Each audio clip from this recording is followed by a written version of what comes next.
श्रुतिस्मृतिपुराणानामालयं करुणालयं नमामि भगवत्पादं शङ्करं लोकशङ्करः। शङ्करं शङ्कराचार्यं केशवं बादरायणं सूत्रभाष्यकृतौ वन्दे भगवन्तौ पुनः पुनः। गीताशास्त्रमिदं पुण्यं यः पठेत् प्रयतः पुमान् विष्णोः पदमवाप्नोति भयशोकादिवर्जितः। सदाशिवसमारम्भां शङ्कराचार्यमध्यमाम् अस्मदाचार्यपर्यन्तां वन्दे गुरुपरम्पराम्। वन्दे गुरुपरम्पराम्। सद्गुरुनाथ महाराज की जय।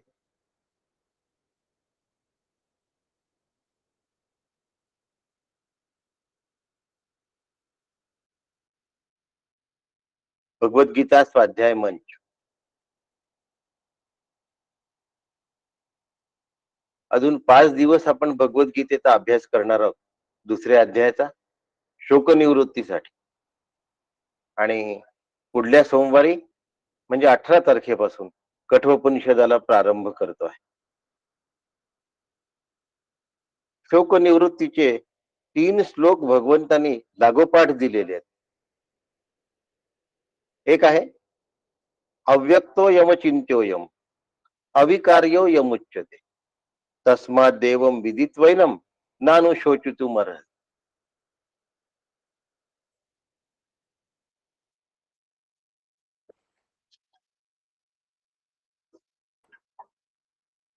दार बंद करतो.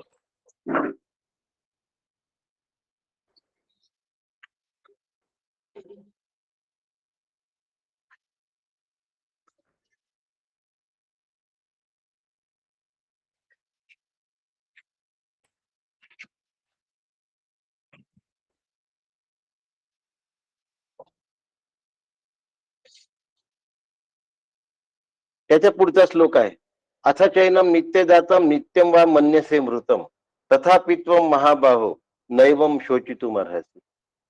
आणि जातस्य हि ध्रुव मृत्युर ध्रुवम जन्म मृतस्य च तस्माद परिहार्यर्थे न त्वं शोचितुमर्हसि। 3 श्लोक आहेत.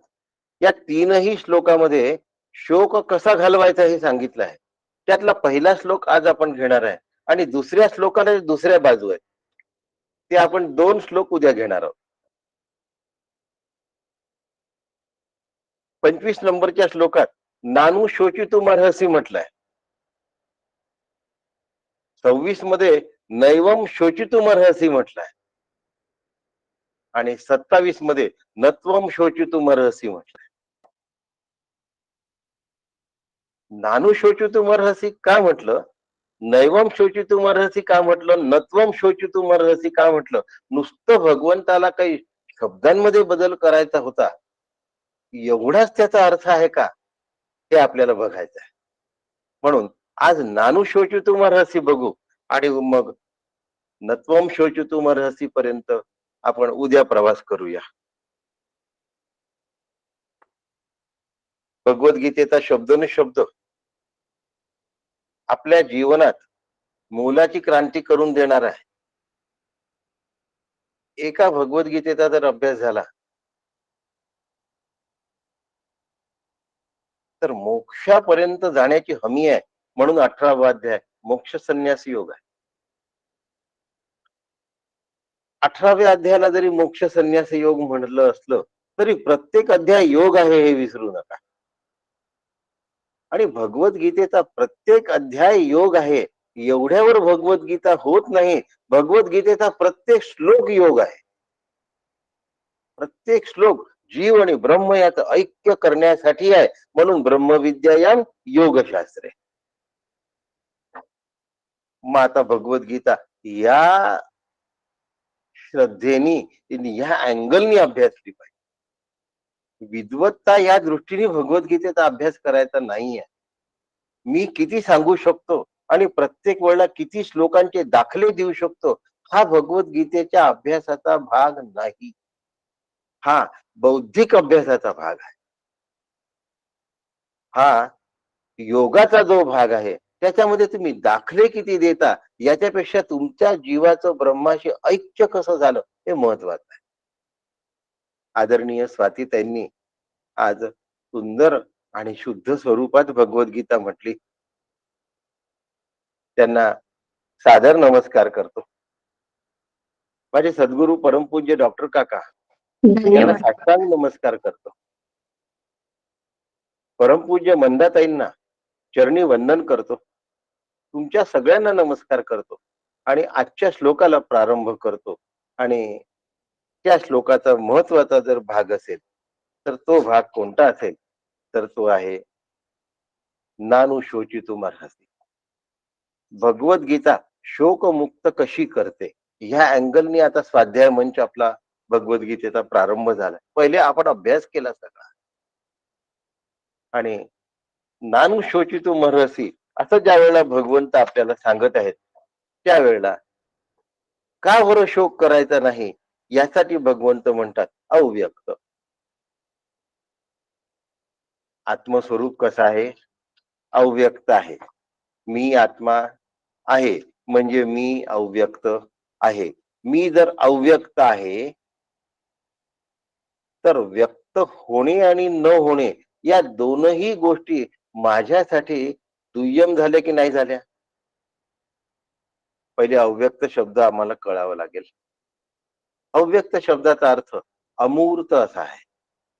व्यक्त होत नाही म्हणजे मूर्त स्वरूपात जे येत नाही त्याला अव्यक्त असं म्हणतात. तर मूर्त स्वरूपात काय येत नाही आणि कोणती गोष्ट मूर्त स्वरूपात येत नाही हे पण आम्हाला कळलं पाहिजे. की अव्यक्त म्हणजे नेमकं काय, कशाला आपण अव्यक्त म्हणून राहिलो. आत्मा अव्यक्त आहे म्हणजे आत्मा व्यक्त होऊ शकत नाही. जगातल्या प्रत्येक विषयाला व्यक्त व्हावंच लागतं. विषय म्हणजे व्यक्त होणे हा आहे. आणि आत्मा ही निर्विषय असल्यामुळे आत्मा कधीही व्यक्त होऊ शकत नाही, कारण आत्म्याला आकार नाही. ज्याला आकार नाही, उंटाच्या टोंगळ्याला आकार आहे, घड्याळीला आकार आहे, डब्बीला आकार आहे, कागदाला आकार आहे, पडद्याला आकार आहे, पण आत्म्याला आकार नाही, कारण आत्म्याला अवयव नाही. नदीला आकार आहे का हो आहे. कसा आकार आहे, आपण म्हणतो पाणी निराकार आहे, पण ज्या भांड्यामध्ये ते टाकलं त्या भांड्याचा त्याला आकार असतो. म्हणून नदीला दोन तट आहे आणि तटांच्या बंदिस्तीमधून ती वाहते, म्हणून तिला नदी म्हणतात. जिला तटांची बंदिस्ती नसते त्याला सरोवर किंवा समुद्र असं म्हणतात. सरोवरालाही तटाची बंदिस्ती आहेच, समुद्राला नाही असं गृहीत धर आहे. कारण ब्रह्मासारखं दुसरं उदाहरण देता येत नाही की ज्याला एंड नाही, असं कुठलंच उदाहरण नाही. इनफायनेट. म्हणून समुद्राला बंदिस्ती नाही असं गृहीत धरून तो अमूर्त आहे असं म्हणायचं. नाही तर ब्रह्माशिवाय अमूर्त काहीच नाही.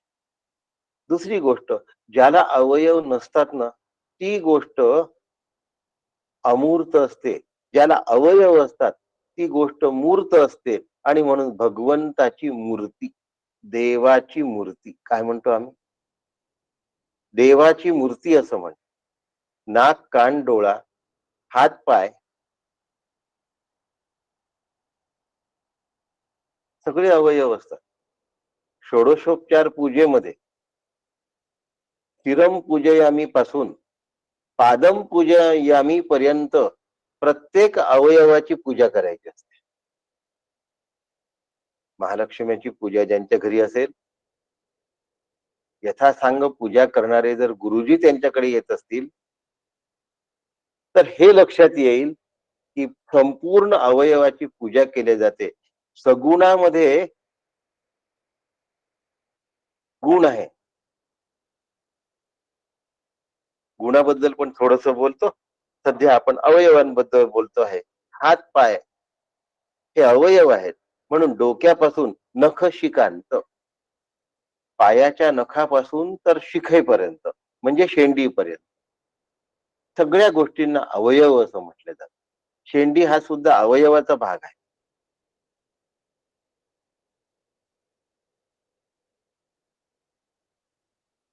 आत्म्याला अवयव नाही, म्हणून आत्मा निरवयव आहे, म्हणून आत्मा अव्यक्त आहे. आता हातपाय नाक कान डोळे हे दृश्य व्यक्त झालं. हातपाय नाक कान डोळे हे दृश्य व्यक्त झालं. आणि अंतःकरण, कामक्रोध हे अदृश्य व्यक्त झाले. काय बोलतोय? हे अदृश्य व्यक्त झाले.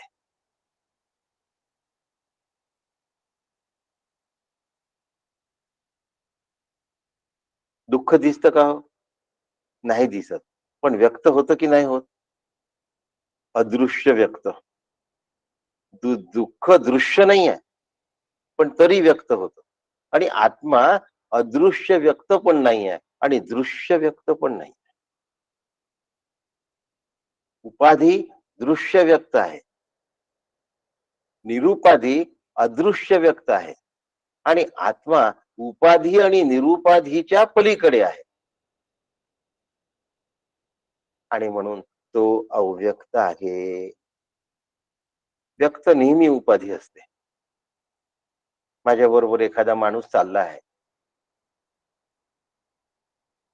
तो दिसायला उंगळवाणा आहे आणि माझ्या बरोबर तो ट्रेन किंवा बसमध्ये बसलेला आहे. मग आता ओंगळवाण्या माणसाला पाहिल्यानंतर आपल्या कपाळावर आठ्या येतात. ह्याचं कारण त्या ओंगळवाण्या माणसाची व्यक्त झालेली उपाधी.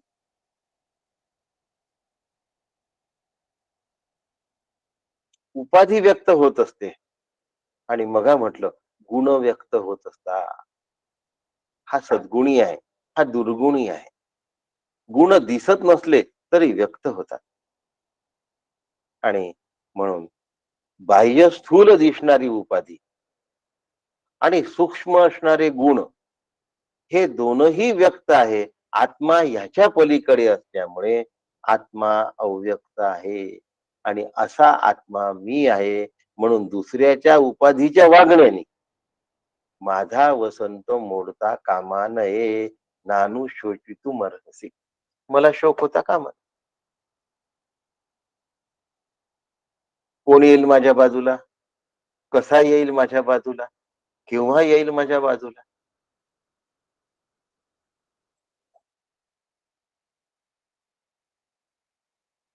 आपल्या बाजूची व्यक्ती कशी असावी ह्याच्यावर आपल्या अंतःकरणाची स्थिती राहता काही कारण नाही. आपण आपलं काम करू शकतो की नाही करू शकत.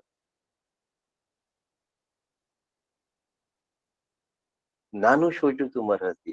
म्हणून उपाधीचं चिंतन केल्याने गतशोक होतो किंवा आगामी शोक होतो. असा होता म्हणून शोक होतो, असा असेल म्हणून शोक होतो. पण शोक जर नाहीसा करायचा असेल तर तो अव्यक्त तत्व त्याच्यातलं बघितलं तर माझा शोक नाहीसा होतो. आणि म्हणून मग म्हणता येतं आनंदाचे डोही आनंद तरंग, आनंदाची अंग आनंदाचे, माझ्या घरात मी शोकमुक्त असलो पाहिजे. वाक्य काय आहे? माझ्या घरात. आता हे बोलण्याचा भाग झाला. घराला माझं म्हणायचं नाही, समजायचं. बोलताना म्हणावंच लागेल ना. व्यावहारिक सत्तेमध्ये व्यावहारिक सत्ता बोलावीच लागेल. परंतु घरही मिथ्या आहे, शरीररूपी घरही मिथ्या आहे. आणि एवढं ज्या वेळेला लक्षात येईल त्यावेळेला आपल्याला हे कळेल की मी अव्यक्त आहे. मग आता माझं नाव पेपरमध्ये छापून नाही आलं, यांचं प्रवचन नाही झालं बा किंवा झालं बा, तर मला राग यायचं काही कारण आहे का? म्हणून आचार्य म्हणतात, आत्मा मनसः अपि अगोचरत्वात्. आत्मा आणि मन हे बुद्धीच्या पलीकडे आहे आणि सुख दुःख हा मनाचा विषय होऊ शकतो, आत्म्याचा विषय होऊ शकत नाही. असा आत्मा मी आहे. मग आता अहंकार आणि ममाकार या गोष्टी व्यक्त आहेत. मी तुला पाहून घेईन, तू भेटली आणि मला खूप आनंद झाला. अहंकार आणि ममाकार व्यक्त आहेत ना. आणि आत्मा अव्यक्त असल्यामुळे अहंकार आणि ममाकाराच्याही आत्मा पलीकडे आहे. म्हणून व्यक्तात भिन्न हा इति अव्यक्त हा. शंकर भाष्य काय म्हणतो? व्यक्तात भिन्न हा इति अव्यक्त हा. मी व्यक्तच नाही आहे. जर मी व्यक्त नाही आहे, जर मी इंद्रिय गोचर नाही आहे, तर मग मी व्यक्त आणि अव्यक्त याचा सुद्धा साक्षी आहे. जोपर्यंत मी साक्षी आहे असं वाटतं, जोपर्यंत मी साक्षी आहे असं वाटतं, तोपर्यंत व्यक्त आणि अव्यक्ताला मी पार केलेला आहे. पण एक दिवस साक्षीत्व सुद्धा सहजतेमध्ये मोडून जातं. ती खरी अव्यक्तावस्था आहे. आणि म्हणून आम्हाला एकदा कळलं पाहिजे, काही काही लोक काय असतात, अव्यक्तोयम अचिंत्योयम. काही लोक अचिंत्य असतात. काय बोलतोय? तुम्ही म्हणाल काय सांगताय? आता त्याच्याबद्दल असं चिंतन, नंतर तसं चिंतन. तो धड कसा आहे हे काही समजतच नाही.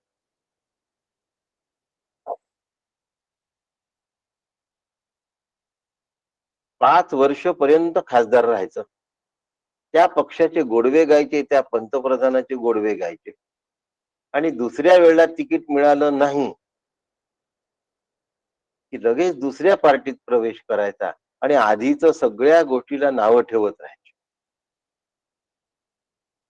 असा माणूस नेमका कसा आहे हे आम्हाला कळत नाही. याला अचिंत्य नाही म्हणत. त्याचा निश्चित थांगपत्ता लागत नाही, त्याचा निश्चित अंदाज लागत नाही. आणि आत्म्याचा अंदाज जेव्हा मनाला लागत नाही, तेव्हा मन आत्म्याला अचिंत्य समजतं.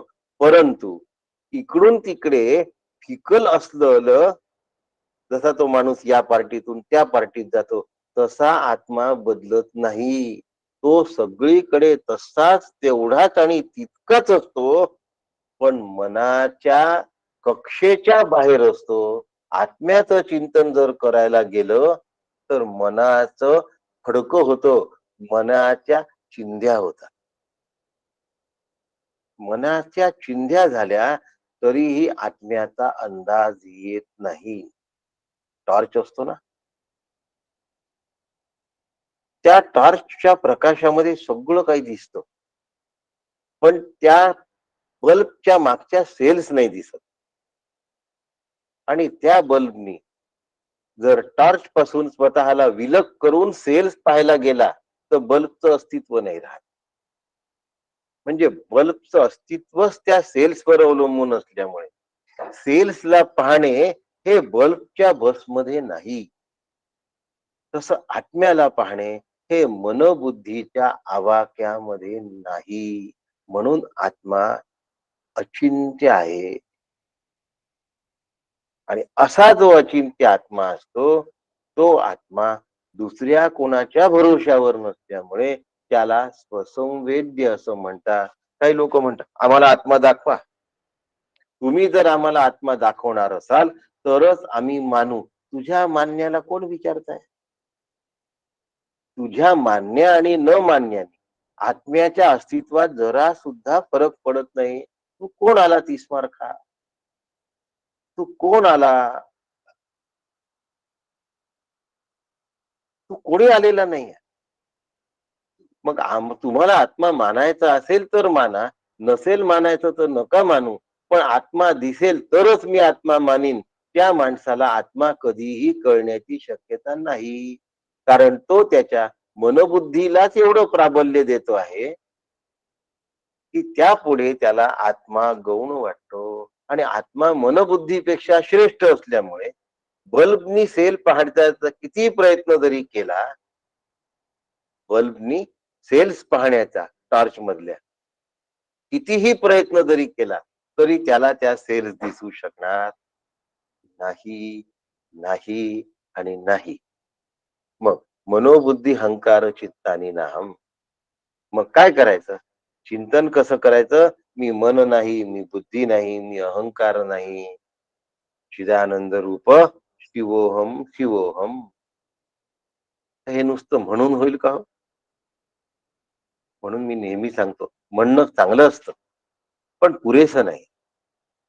नुसती श्रद्धा झोंबू पाहसी परमपदा, तैसे हे प्रबुद्धा सोपे नव्हे. नुसत्या श्रद्धेच्या भरोश्यावर आत्मस्वरूप जसं म्हणू शकत, अनुभवू शकत नाही, तसं नुसत्या म्हणण्याच्या भरोश्यावर होणार नाही. म्हटलं पाहिजेच, मी आत्मा आहे असं सुद्धा वाटलं पाहिजे. पण हे वाटत राहता राहता एक दिवस त्याचा अनुभव आला पाहिजे. साधना करत असताना काय परिस्थिती झाली पाहिजे? मन अध्यस्त आहे आणि ते आत्म्याच्या अधिष्ठानावर आहे, हे मनाला कळलं पाहिजे. बल्ब अध्यस्त आहे, त्या बल्ब मधून येणारा प्रकाश अध्यस्त आहे. आणि बल्ब आणि प्रकाश दोनही सेल्सवर आहे, हे जेव्हा बल्बला कळेल, त्यावेळेला बल्ब सेलला बघेल आणि सेलच सर्व काही आहे हे त्याला कळेल. स्वतःच अस्तित्व तो बल्ब विसरून जाईल. म्हणून मनोबुद्धी अहंकार चित्त आणि नाहम. मन अध्यस्त आहे. अध्यस्त अधिष्ठानाला ओळखू शकत नाही. मग अध्यस्थाला अधिष्ठान कसं कळेल? कळणारच नाही. कळणारच नाही तर मग आत्मानुभव कसा होईल? अध्यस्तच अधिष्ठान रूप आहे. आता आत्मानुभवाची काय झाली? व्यवस्था झाली. पण अध्यस्त अधिष्ठान रूप झाल्यानंतर, अधिष्ठान रूप झाल्यानंतर अध्यस्त नावाची गोष्ट शिल्लक राहत नाही. जोपर्यंत दोरीवर दिसणारा साप मला दिसतो, तोपर्यंत त्या सापाचं भय आहे. ज्या दिवशी तो टॉर्च मारल्यानंतर साप दोरी रूप झाला, म्हणजे साप दोरी आहे हे कळलं, त्यानंतर सापाचं चिंतनच थांबून जातं. फक्त दोरीच लक्षात राहते. आणि दोरीचं चिंतन करावं लागतं का? दोरीचं चिंतन करावं लागत नाही. म्हणून आत्माभ्यास नावाचा भाग नाही. आत्माभ्यास नावाचे साधन नाही. पण ज्या अध्यस्थाला आम्ही सत्यत्व दिलं असतं, ते सत्यत्व नाही हे समजून घेण्यासाठी साधना आहे. मग आता सोहम साधना म्हणजे काय? येथ अविद्या नाश हे स्थळ, तेथे मोक्षोपादान हे फळ. या दोही वेगळे केवळ साधन ज्ञान. काय म्हणतात आहे माऊली? सोहम साधना करायला घेतली, किती जणांना ती माहिती आहे ठाऊक नाही. माहिती असेल तर ती करता येते की नाही माहित नाही. करता येत असेल तर ती जमली की नाही, या गोष्टी असतात हो. त्या दिशेने सूक्ष्मात वाटचाल करायची आमची तयारीच नाही. कारण काय असतं? आम्ही आम्हाला तपासत नाही. जगाला तपासण्याचा धंदा मात्र आम्ही बिनचूक करतो. जगाला तपासण्याचा धंदा आम्ही बिनचूक करतो. आणि असा बिनचूक धंदा करत असल्यामुळे आम्ही आम्हाला तपासू शकत नाही. समर्थांनी शिष्य लक्षणामध्ये एक लक्षण सांगितलं आहे. आणि ते लक्षण आहे की तो अचिंत्य आहे याचं चिंतन करतो. अलक्ष्यासी लक्षी, अलक्ष्यासी लक्षी, अचिंत्यासी चिंती.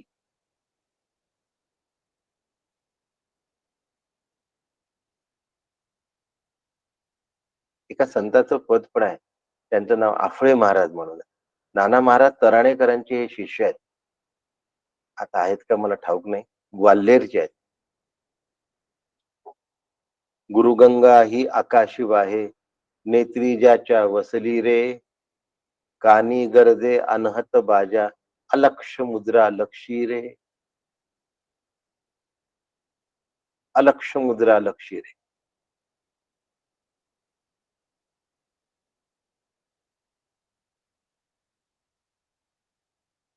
शांताई माऊली म्हणून एक संत आहेत, त्यांनी सुद्धा अलक्ष्यास लक्षी याच्यावर अत्यंत बारकाव्यानिशी साधनाभ्यास करून शिष्यांना सांगितलेला आहे. दासबोधामध्ये 8वा दशक 10वा समास, 75 आणि 76वी ओवी बघा. दशक 8, समास 10, ओवी क्रमांक 75 आणि 76 हे काढून ठेवल्या होत्या. आणि इथे दासबोध पण ठेवला होता, तो पण उचलून ठेवून दिला बाजूला. असू द्या, ओवी काढून ठेवली, त्यात कागद काढून ठेवला.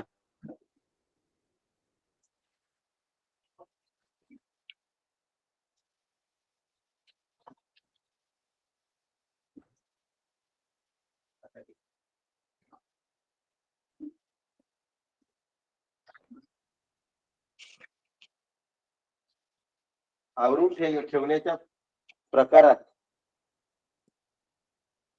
सगळंच गायब होतं.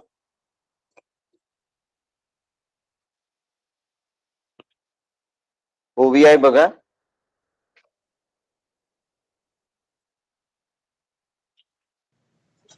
दशक समास सांगा एकदा. 8-10.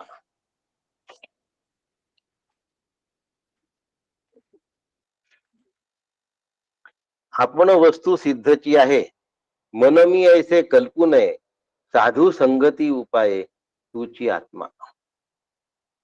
काय ओवी आहे? आपण वस्तू सिद्धची आहे. दशक 8, समास 10, ओवी नंबर 75. मन मी ऐसे कल्पू नये, साधू संगती उपाय तुची आत्मा. या कारणे शून्य काही परब्रह्म होणार नाही, वस्तुरूप होऊन पाहे स्वानुभवे. 74, 75 आणि 76 अशा ह्या 3 ओव्या आहेत. आपला विषय चालू आहे शून्याच्या पलीकडे. नाहीतर शून्याला काही जण अव्यक्त म्हणण्याची शक्यता असते, पण शून्य हे सुद्धा व्यक्त आहे. कसं व्यक्त आहे? हे शून्य आहे हे कळणं, हे शून्याची व्यक्तता आहे. इथे काहीच नाही म्हणजे शून्य व्यक्त झालं, लक्षात घ्या. म्हणून 74 नंबरची ओवी अव्यक्ताचं वर्णन नाही आहे, व्यक्त शून्याचं वर्णन. आणि 75 आणि 76 ही अव्यक्ताचं वर्णन. पण साधू संगती पाहिजे, कुणाबरोबर बघितलं पाहिजे? सद्गुरूंशिवाय ह्या गोष्टी कळणार नाही. काही लोक खूप प्रवचन करतात, भरपूर व्याख्यानं देतात, आणि त्यांच्या प्रवचनांना गर्दी सुद्धा असते. गर्दींवर ह्या गोष्टी अवलंबून नाही. गुरुकृपा वेगळी गोष्ट, अनुभव वेगळी गोष्ट, आणि प्रवचन करणं वेगळी गोष्ट, प्रवचनाला गर्दी करणं वेगळी गोष्ट, लोकांनी स्तुती करणं आणि पेपर मध्ये येणं ह्या वेगळी गोष्ट, आणि स्वानुभव असणं हा वेगळा. असो, इथपर्यंत विचार करण्याची तयारी असेल तर. नाहीतर थोड्याशा प्रवचनांनी आणि लोकांच्या कौतुकांनी जे खुश होतात अर्ध्या हरकुंडात, त्यांच्यासाठी हे सांगायचं नाही. म्हणून म्हणतात येशाम गुरुकृपे. हे कसं अवलंबून आहे? हे गुरुकृपेवर अवलंबून. सोहम साधना ही अचिंत्याचं चिंतन आहे. मग आता कसं ते अचिंत्याचं चिंतन करायचं? तो मी आहे असं करत असताना जे जे मी आहे असं वाटतं, जे जे मी आहे असं वाटतं, ते ते मी नाही हे लक्षात घ्यायचं. मन मी आहे नाही, वृत्ती मी आहे नाही, शून्य मी आहे नाही. पण जे जे मी आहे असं वाटतं, त्या ते मी नाही. ज्याचं ज्याचं मी चिंतन करतो तो मी असू शकत नाही. म्हणून ज्याचं चिंतन करतो ते सगळं अनात्म्य आहे. आणि सगळं अनात्म्य संपल्यानंतर चिंतन करायला काही शिल्लक राहत नाही. त्या वेळेला चिंतन करणारा सुद्धा त्या ठिकाणी विलीन होऊन जातो. कशात विलीन होतो? शून्यात विलीन होऊ शकत नाही. ज्याच्यामध्ये विलीन होतो ते स्वरूप आहे. आता स्वरूपात विलीन झाल्यानंतर जो विलीन झाला तो शिल्लक राहत नाही. म्हणून अचिंत्यास चिंती असा कोण आहे? तुम्ही चिंतन करता करता अचिंत्य रूप झाल्यानंतर चिंतन करणारा तुम्ही म्हणजे जीव हा तिथे संपतो. जीव भाव संपतो. लक्षात ठेव. जीव संपतो म्हणजे जीव भाव संपतो. तुमचा जीव नाही जात. जीव भाव संपतो आणि जीव भाव संपला की आत्मभाव आहेच. प्रगट होतो असं म्हणण्याची गरज नाहीये. तो आहेच तिथे. नित्य आहे. परत एकदा आत्मा सांगता? कसं आहे परत एकदा विद्याताई, सांगा. अभ्यास करावा लागतो याच्यात. साधना करावी लागते. भेटावं लागतं. आपल्या अडचणी सोडवून घ्याव्या लागतात. हो, हो. सारख्या सारख्या या अडचणी सोडवून घ्याव्या लागतात. हे फार बारकावे आहेत.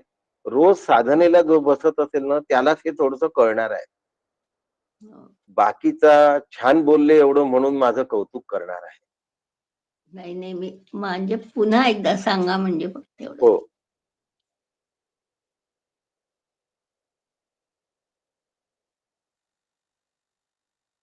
रामकृष्ण हरी.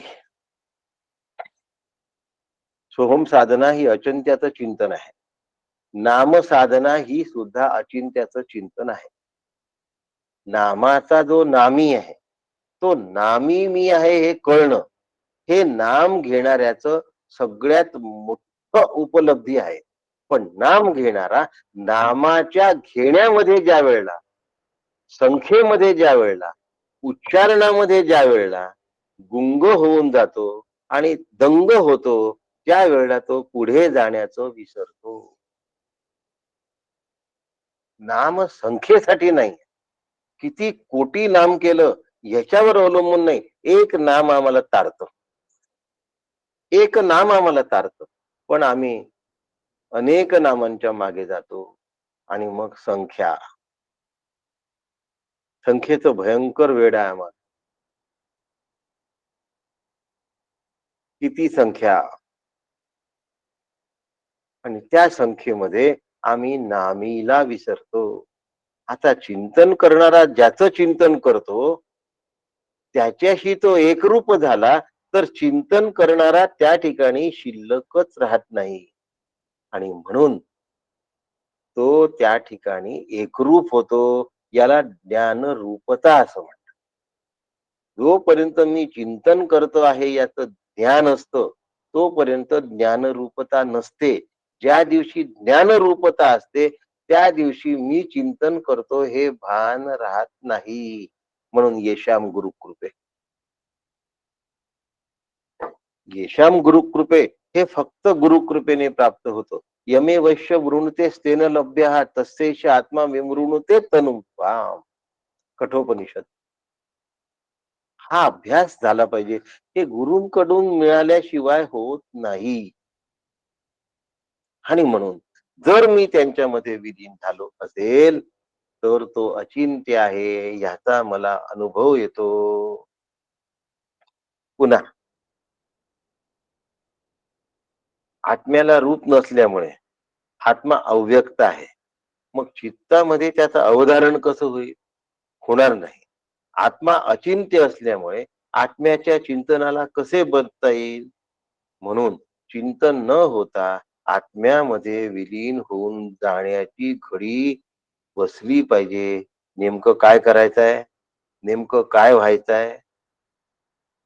हे आम्हाला लक्षात राहत नाही आणि मग आम्ही त्यातले म्हणजे आम्ही एवढा जप करणारे, आम्ही अशी अशी उपासना करणारे, आमच्या उपासनेला एवढी संख्या, आम्ही नियमाने जातो बरं का उपासनेला. आणि याच्या पलीकडे आम्ही एवढ्या एवढ्या ग्रंथांचा अभ्यास केला आणि आम्ही एवढं एवढं ज्ञान संपादन केलं. कितीही कर्माची पोम्याडेंगी मारली, कितीही उपासनेची डिंग मारली आणि कितीही पुस्तकं वाचल्याचा गर्व केला त्यांनी आत्मा प्राप्त होत नाही. आत्मा कर्म ज्ञान उपासनेने प्राप्त होत नाही. काय म्हटलंय मी? कर्म ज्ञान उपासना. कर्म उपासना ज्ञान तिन्ही पण म्हणू, यांनी आत्मा मिळत नाही. आत्मा ज्ञानरूप आहे. ज्ञानाने अज्ञानाचा नाश होतो. आत्मप्राप्ती तिथे प्रगट आहे, कारण तो नित्य प्राप्त आहे. म्हणून ज्ञानाने आत्मा मिळाला असा सुद्धा भ्रम अंतःकरणामध्ये ठेवू नका.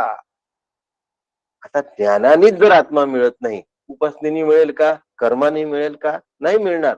मग कर्म उपासना सोडून द्यायची का? नाही.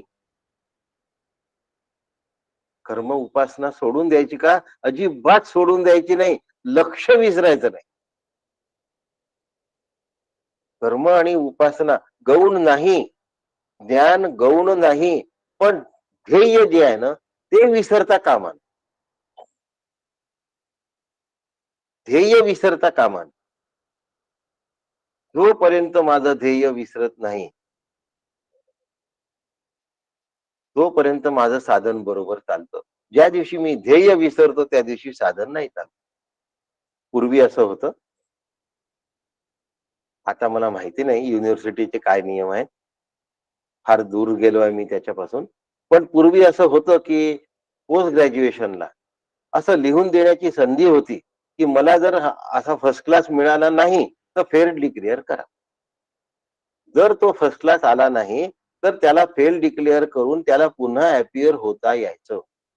नाही तर मग तो थर्ड क्लास मध्ये जर पास झालेला असेल तर मग त्याला कुठे नोकरी आणि या मिळायचे नाही. म्हणून मग आधी डिक्लेरेशन द्यायचं की मी फर्स्ट क्लास मध्ये असेल तरच मला पास डिक्लेअर करा, नाहीतर फेल डिक्लेअर करा. आणि तसं होत असेल. त्यांनी स्वतःहून तसा कन्सेंट दिला असल्यामुळे तसा नियम होता. आता तर मला ठाऊक नाही काय. तसं मी मोक्षाला जाऊन मिळेपर्यंत मी फेल आहे हे माणसांनी लक्षात ठेवावं आणि अत्यंत शरणागत होऊन नम्र भावाने श्री गुरूंकडून हे बारकावे शिकून घ्यावेत.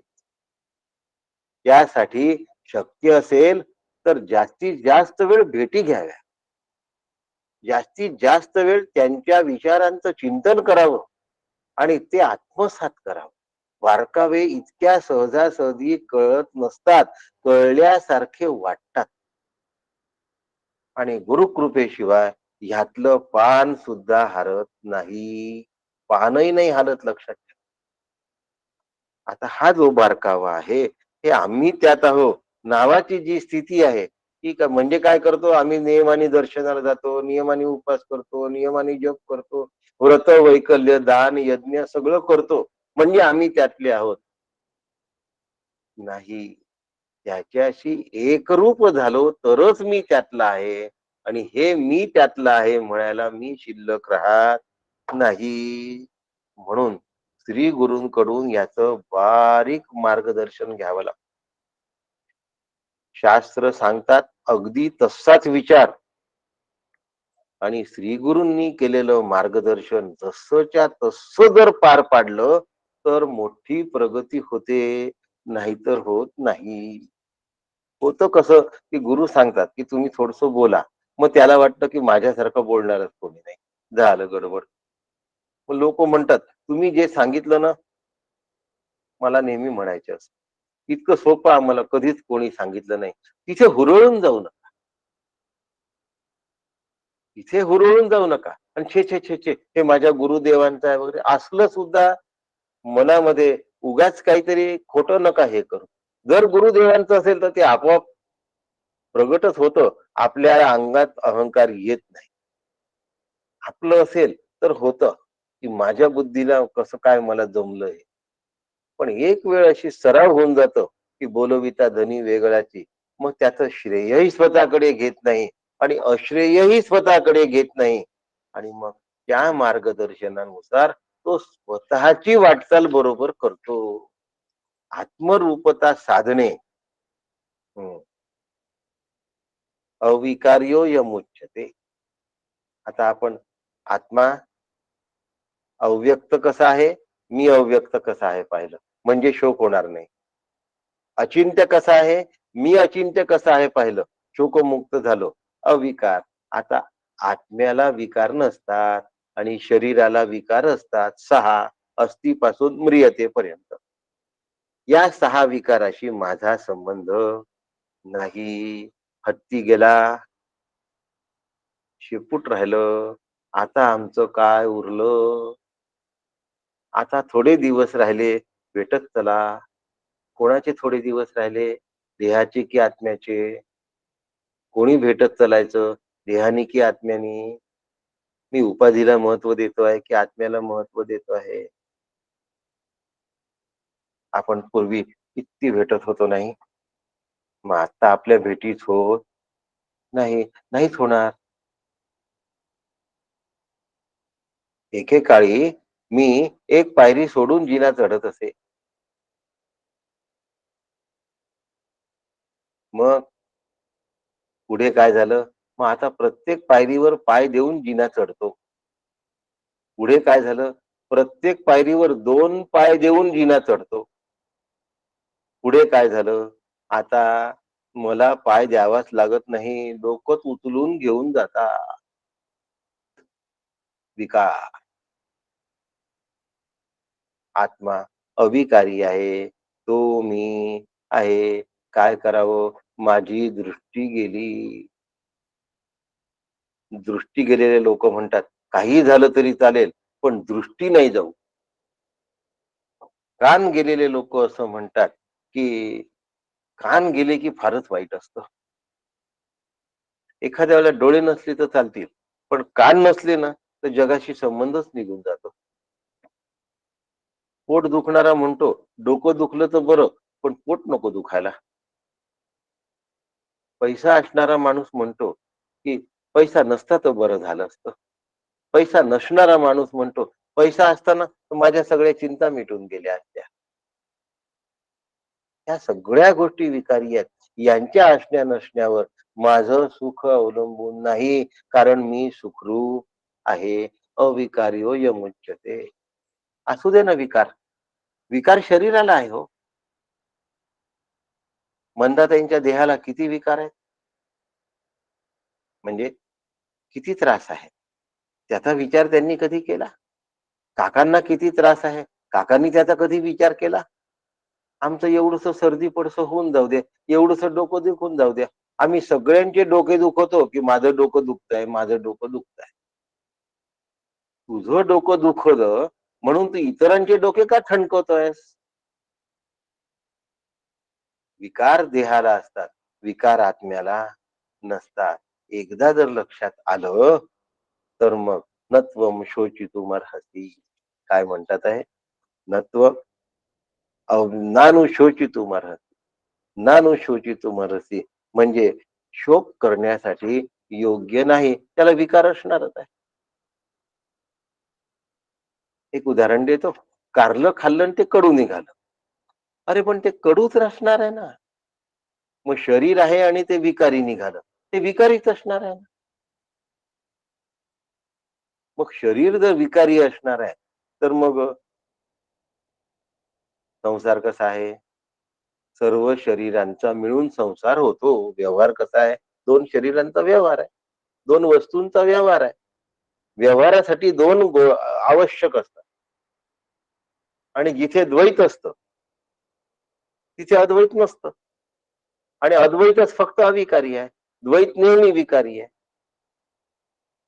मग त्याला आम्ही लहानाचा मोठा केला. 2 हाताचे 4 हात केले आणि त्यांनी लगेच घराचे तुकडे होणारच. संसाराचं स्वरूपच ते आहे. विकार हा संसाराचा स्वरूप आहे. मग विकार हे जर संसाराचं स्वरूप आहे, नानु शोचितुमर्हसि हे जर तुला समजून आलं, तर मग तू शोक कशाला करशील? कोणी काही बोलो, पण ती मला बोलली, तो मला बोलला. बाकीचे बोलले असते तर मला त्याचं काही नसतं वाटलं. कशाला वाटणार आहे? बिल क्लिंटननी तुम्हाला काही म्हटलं, तुम्हाला काय वाटणार? रस्त्यावरच्या जाणाऱ्या माणसाने तुम्हाला काही म्हटलं, तुम्हाला काही वाटण्याचा प्रश्नच कुठे उद्भवतो? वाटण्याचा प्रश्न कुठे उद्भवतो? ज्याला मी माझं म्हटलं त्याच्या बाबत उद्भवतो आणि तो ते म्हणणारच आहे. कारण विकार हा संसाराचा प्रमुख अंग आहे. विकाराशिवाय संसार असू शकत नाही. संसरतेती संसार हा, जे समोर जाऊन संपतं त्याला संसार असं म्हणतात. संपत शब्दाचा अर्थ विकार, विकार शब्दाचा अर्थ बदल असा आला. विकार शब्द म्हणजे बदल होणे, विकार म्हणजे संपणे. आता ह्या दोन गोष्टी जर इनेव्हिटेबल आहे, निश्चित होणार आहे, तर मग विकार झाल्याचा शोक करण्याचा प्रश्नच कुठे होतो. घरामध्ये दूध आणून ठेवलं, तापवलं, पुन्हा तापवलं, तरी ते केव्हा तरी फाटणार की नाही, केव्हा तरी नाशणार की नाही. मग हे शरीर केव्हा तरी विकार पावणार की नाही, म्रियते हा 6वा विकार त्याला येणार की नाही. तरीही भगवंत किती दयाळू आहे, की तो मध्ये आम्हाला वॉर्निंग देतोय. डोक्यावरचे केस पांढरे झाले बरं का, दात पडायला लागले बरं का, डोळ्यांनी नीट दिसेनासं झालंय बरं का, तुला आता चष्मा लावावा लागतो बरं का, उठताना आधार घ्यावा लागतो बरं का. एवढ्या विकाराच्या जाणीवा दिल्यानंतर मी अविकारी आत्मा आहे याचं जर चिंतनात मी मग्न झालो नसेल, आणि जर मग्न झालो असेल तर नानु शोचितुम अर्हसि, मला शोक करण्याचा प्रश्नच उद्भवत. मग जर मला शोक करायचा प्रश्न उद्भवत नाही, तर जगाचं चिंतन करायचं. अव्यक्त आत्मा अव्यक्त असताना व्यक्ताचं चिंतन कशाला करायचं. म्हणून व्यक्ताचंही चिंतन करायचं नाही आणि आत्म्याचंही चिंतन करायचं नाही. आत्मस्वरूपामध्ये असायचं. स्वरूपाचा जीवाशी संयोग होत नाही. जीवाला मी स्वरूप आहे हे कळतं. जीव ब्रह्म परा, जीव आणि ब्रह्म यांचं ऐक्य नाही आहे. जीव ब्रह्मरूपच आहे. फरक समजतोय ना. बिसलेरीचं पाणी आणि गंगेचं पाणी या दोन पाण्यांचं ऐक्य आहे असं आपल्याला वाटतं. कारण गंगेचं पाणी काठांमधून वाहत आहे आणि बिसलेरीचं पाणी बाटली या उपाधीमध्ये बंद आहे. काठ या उपाधीमध्ये गंगा आहे आणि बाटली या उपाधीमध्ये बिसलेरी आहे. म्हणून दोन पाण्याचं ऐक्य आहे असं म्हणावं लागतं. दोन पाण्याचं ऐक्य उपाधीमुळे म्हणावं लागतं. दोन पाण्याचं ऐक्य आहे की पाणी एकच आहे. मग जीव आणि ब्रह्म हे दोन आहे की दोन भासतात. दोन भासतात. म्हणून जीव आणि ब्रह्म यांचं ऐक्य होत नाही. जीव ब्रह्मरूप आहे हे जीवाला कळून जात. मी ब्रह्मरूप आहे हे जीवाला कळतं. याला साधना म्हणतात. नाम साधना असो की सोहम साधना असो, मला इथे उडी मारता आली पाहिजे. आणि इथे मला जाण्यासाठी श्री गुरूंचं बोट धरण्याची नितांत गरज आहे. म्हणून भक्ती तो कठीण चुळावरील पोळी, निवडेल तो वनमाळी, विरळा शूर, तो विरळा असतो, तो शूर असतो. प्रवाहाच्या विरुद्ध पोहणं इतकं सोपं नाहीये. रोजच्या जीवनामध्ये मी शोकमुक्त होतोय का पहिल्यांदा बघा. नानु शोचितुम अर्हसि, काय करावं आमची आता, आणि आमच्या आधार द्यायला कोणी राहिलेला नाही. कधी पैशाचाच आधार संपतो, कधी शरीराच्या शक्तीचा आधार संपतो, कधी मदत करणाऱ्या नातलगांचा आधार संपतो, कधी आपल्या शरीरातल्या इंद्रियांचा आधार संपतो. डोळ्याला दिसत नाही, कानाला या आधारावर मी नाही. मी आधार आधेय संबंधावर नाही. माझ्यामुळे इंद्रियांना आधार आहे. सगळे इंद्रिय गेले तरी मला त्यांनी काही फरक पडणार नाही. नानु शोचितुम अर्हसि. आज भगवंतांनी या ठिकाणी संपूर्ण तत्वज्ञान सांगितलं आणि म्हणून नानु शोचितुम अर्हसि भगवंतांनी म्हटलंय. आता उद्या आपला जो वेडेपणा आहे, आपण शरीराला मरणारा किंवा शरीराकडून मारल्या जाणारा असं समजत असल्यामुळे आपलं समज गृहीत धरून, गृहीत कृत्य म्हणतात, x इज इक्वल टू 5, समजा x ची किंमत 5 आहे. आपलं गृहीत कृत्य गृहीत धरून भगवंतानी श्लोक क्रमांक 26 आणि 27 सांगितला. म्हणून त्या ठिकाणी नैवम शोचितुम अर्हसि म्हटलाय आणि नत्वम शोचितुम अर्हसि म्हटलाय. नैवम शोचितुम अर्हसि आणि नत्वम शोचितुम अर्हसि. तू का याचा शोक करायचा. कारण तू जे गृहीत धरतो त्या गृहीत कृत्यातून शोक करण्यासारखं नाही, हे भगवंत उद्या समजावतात. आज तत्वज्ञानाच्या माध्यमातून सांगितलं. उद्या आपली जी गैरसमज आहे त्याला तात्कालिक सत्य समजून भगवंत बाजू मांडणार आणि त्याही बाजूतून शोक करण्यासारखं काही नाही असं भगवंत सांगणार. म्हणून नैवम शोचितुमर्हसि 26 नंबर आणि नत्वम शोचितुमर्हसि 27 नंबर, हे 2 श्लोक आपण उद्या बघणार आहोत. आपल्या सगळ्यांना वंदन करतो. बरेच दिवसांनी प्रत्यक्ष आपल्या भेटी झाल्यात, पण तुम्ही भरपूर संख्येनिशी या ठिकाणी उपस्थित झालात याबद्दल आनंद होतो आहे. आज आपण कठोपनिषद सुरू करणार होतो, पण आचार्य श्री मुळे शास्त्री यांना थोडासा काही व्यस्ततेमुळे 18 तारखेपासून म्हणजे पुढच्या सोमवारपासून आपण कठोपनिषद सुरू करतोय. तोवर आपण भगवद्गीता घेणार. पुन्हा पुढच्या सोमवारपासून कठोपनिषद शुक्रवारी नित्याप्रमाणे स्वाध्याय मंचाची भगवद्गीता राहील. आपल्या सगळ्यांनी याची नोंद घ्यावी. तुम्ही घेतलेलीच आहात म्हणूनच एवढ्या संख्येने आपण आहात. आपल्या सगळ्यांना वंदन करतो. राम कृष्ण हरी. राम कृष्ण हरी.